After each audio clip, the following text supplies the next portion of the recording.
Hello everyone, welcome to our YouTube channel. Today we are going to discuss about the topic organizational behavior. आज हम जानेंगे organizational behavior के बारे में. Organizational behavior जो कि basically दो words से मिलके बना है, which is organization and behavior. Organizational behavior को समझने के पहले हम समझेंगे organization और behavior के बारे में कि क्या होता है organization.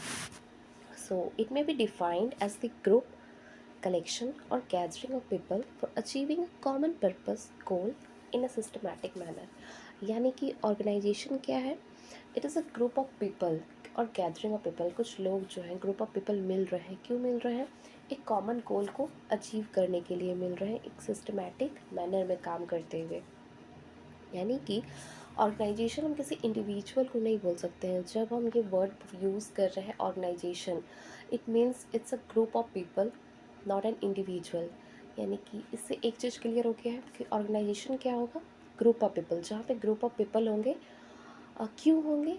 किसी पर्टिकुलर गोल को अचीव करने के लिए वो सब एकजुट हुए हैं, किसी पर्टिकुलर गोल को अचीव करने के लिए. और ये काम एक सिस्टमैटिक मैनर के अंदर होगा, जिससे ये चीज़ पता चलेगा कि कोई इंडिविजुअल को हम लोग ऑर्गेनाइजेशन नहीं बोल सकते हैं. अब हम जानेंगे बिहेवियर के बारे में. बिहेवियर क्या होता है? इट इज़ द वे और द एक्ट. ये हम बोल सकते हैं एक ऐसा तरीका या फिर ऐसा एक्ट जिसमें हम खुद को दूसरों के सामने किस तरह से रिप्रेजेंट करते हैं. It is the way in which one acts और conduct oneself specially toward others. यानी हम लोग खुद को कैसा रिप्रेजेंट करते हैं दूसरों के सामने, ये कहलाता है हमारा बिहेवियर. ये तो हमने जाना ऑर्गेनाइजेशन और बिहेवियर के बारे में. आइए अब जानते हैं आगे ऑर्गेनाइजेशनल बिहेवियर के बारे में. सो ऑर्गेनाइजेशनल बिहेवियर क्या है? It is the study of how individuals and groups interact within an organisation and how these interaction affect an organisation performance towards its goal. यानी कि ऑर्गेनाइजेशनल बिहेवियर क्या है? एक तरह का स्टडी है. किस तरह का स्टडी है? ह्यूमन बिहेवियर को जानने के बारे में स्टडी करना कि कैसे किसी ऑर्गेनाइजेशन में जो इंडिविजुअल्स हैं, जो एम्प्लॉयज़ हैं, कैसे एक दूसरे से इंटरेक्ट कर रहे हैं, उनका बिहेवियर एक दूसरे के प्रति कैसा है, और उनका यही बिहेवियर, उन सारे एम्प्लॉयज़ का यही बिहेवियर कैसे उनके परफॉर्मेंस को अफेक्ट कर रहा है.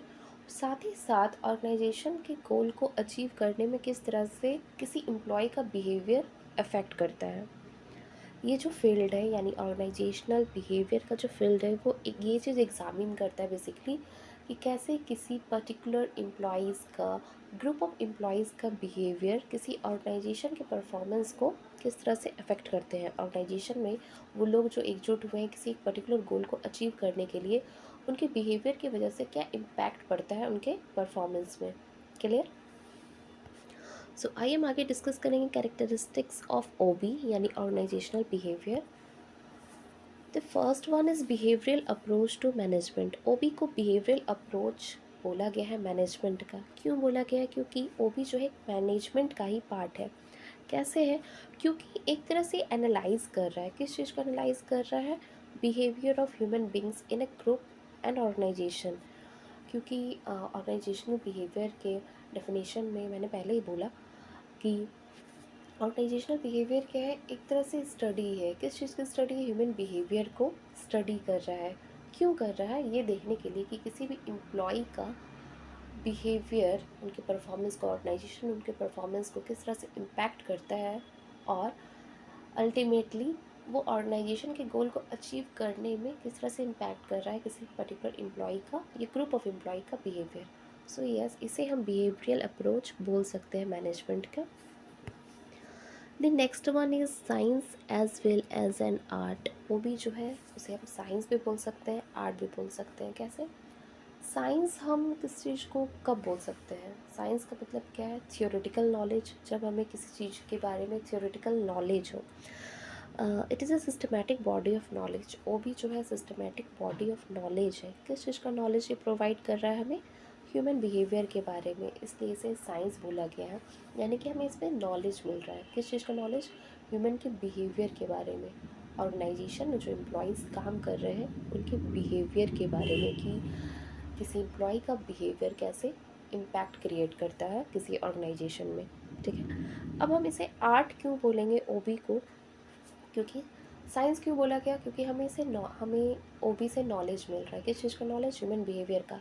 आर्ट हम तब बोलेंगे कि कोई मैनेजर के लिए एक आर्ट हो जाएगा ओबी। कैसे हो जाएगा? कि सारे एम्प्लॉयज़ के बारे में, क्योंकि मैनेजर जान रहे हैं कि कौन सा एम्प्लॉय कौन से सिचुएशन में कैसा रिएक्ट कर सकता है। ठीक है, तो जब वो अपने एम्प्लॉयज़ के बिहेवियर को अच्छी तरह से जानेंगे तो वो इस नॉलेज को ऑर्गेनाइजेशन के काम को इफ़ेक्टिव बनाने के लिए कैसे यूज़ कर सकते हैं इस नॉलेज को। That's why OB is called as an art also.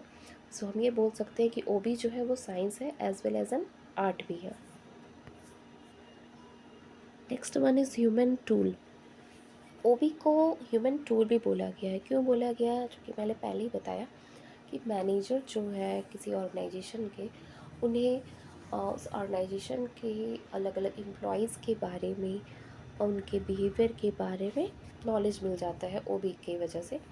क्योंकि ये स्टडी करता है ह्यूमन बिहेवियर को, तो इसे ह्यूमन टूल क्यों बोला गया है? क्योंकि मैनेजर जो है सारे एम्प्लॉयज़ के बारे में पहले से जान रहा है कि कौन सा एम्प्लॉयज़ कौन सा सिचुएशन में किस तरह से रिएक्ट कर सकते हैं। लाइक किसी एम्प्लॉयज़ को लीव की ज़रूरत है और उनकी लीव अप्रूव नहीं हुई, तो उस टाइम पे क्या वो एम्प्लॉय किस तरह से काम करता है? फ्रस्ट्रेट होकर काम करेगा या किस तरह से काम करेगा अगर उसके लीव को अप्रूव नहीं किया गया तो? या फिर ये चीज़ हम देख सकते हैं कि कोई एम्प्लॉय जो है, अगर उन्हें मोटिवेट कर दिया जाए, काम वो काम कर रहे हैं, उनके काम को इंकरेजमेंट दिया जाए, तो बिफोर इंकरेजमेंट और आफ्टर इंकरेजमेंट क्या उस एम्प्लॉय के बिहेवियर में कुछ चेंजेस आया है? क्या उनके वर्क एफिशिएंसी में कुछ चेंजेस देखने को मिला है? तो इसे हम लोग स्टडी ऑफ ह्यूमन बिहेवियर बोल सकते हैं। यानी मैनेजर को उस टाइम की ये चीज़ बिल्कुल पता चल जाएगा कि अगर मैं इस एम्प्लॉय के साथ ऐसा ट्रीट कर रहा हूँ तो ये एम्प्लॉय ऐसा रिएक्ट करेंगे। यानी कि ओबी को ह्यूमन टूल क्यों बोला गया है? इससे जो है मैनेजर को या फिर ऑर्गेनाइजेशन में जो सीनियर्स हैं उन्हें ये नॉलेज हो जाएगी, ये चीज़ उन्हें पहले से ही पता रहेगा कि कौन सा एम्प्लॉय कैसे रिएक्ट कर सकते हैं, उनका बिहेवियर कैसा है। ये चीज़ जब पता रहेगा, क्रिएटिव थिंकिंग को बढ़ावा देगा। कैसा क्रिएटिव थिंकिंग को? इससे जो है जो मिसकम्युनिकेशन या फिर किसी तरह की प्रॉब्लम्स हैं वो अवॉइड होंगे। जो ह्यूमन प्रॉब्लम्स के बीच ऑर्गेनाइजेशन में ह्यूमंस के बीच में अगर कोई प्रॉब्लम अराइज होने वाले हैं, वो होने के पहले ही थोड़ा सॉर्ट आउट कर सकते हैं manager. Next one is action and goal oriented.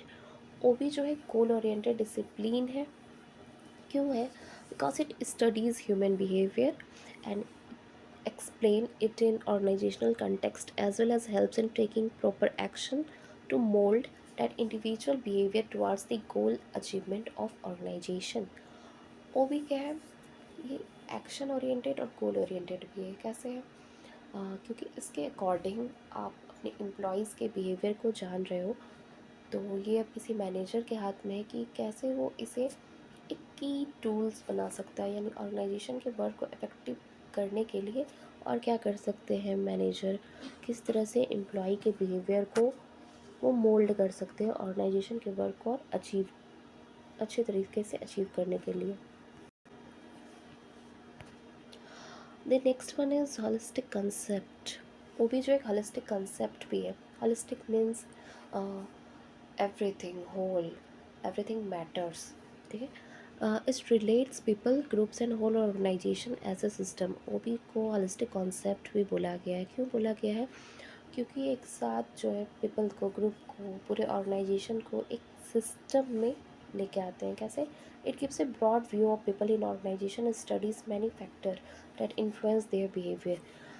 वो भी जो है इसमें हम ये चीज़ देख सकते हैं कि वो कौन कौन से फैक्टर हैं जो किसी ह्यूमन के बिहेवियर को अफेक्ट कर सकता है, किसी एम्प्लॉय के बिहेवियर को अफेक्ट कर सकता है। ये वेरियस डायमेंशन इसमें हो सकते हैं।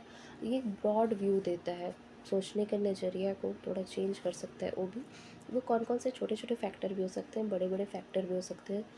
एम्प्लॉय के बिहेवियर में कौन कौन से चीज़ों की वजह से चेंजेस आते हैं।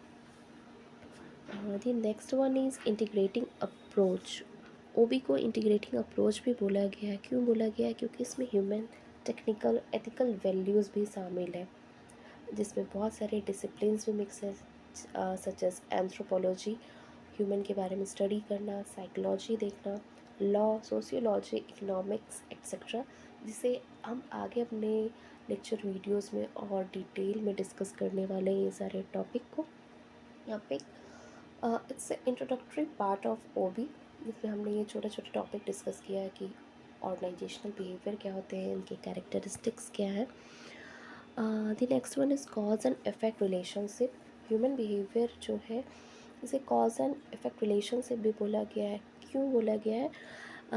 Because it helps in predicting the behaviour of individuals, क्योंकि ये हेल्प करता है, किस चीज़ में हेल्प करता है कि हम पहले से किसी भी एम्प्लॉय के, किसी इंडिविजुअल के बिहेवियर को प्रिडिक्ट कर सकते हैं। जैसे मैंने पहले बताया था कि कोई एम्प्लॉय को अगर मोटिवेट किया जाए, चाहे वो मोटिवेशन उसे मॉनेटरी वे में मिल रहा हो या नॉन मॉनेटरी वे में मिल रहा हो, वो किस तरह से रिएक्ट करने वाले हैं। ठीक है, जिससे जो मैनेजर है वो पहले से एंटिसिपेट कर सकते हैं कि अगर ये चीज़ यहाँ पे हो रही है तो इसके क्या इफ़ेक्ट हो सकते हैं, और उस इफ़ेक्ट से बचने के लिए वो पहले से कुछ ना कुछ सोल्यूशन ढूंढ के रख सकते हैं। इसलिए ओबी को, ऑर्गेनाइजेशनल बिहेवियर को, कॉज एंड इफेक्ट रिलेशनशिप पे बोला गया है।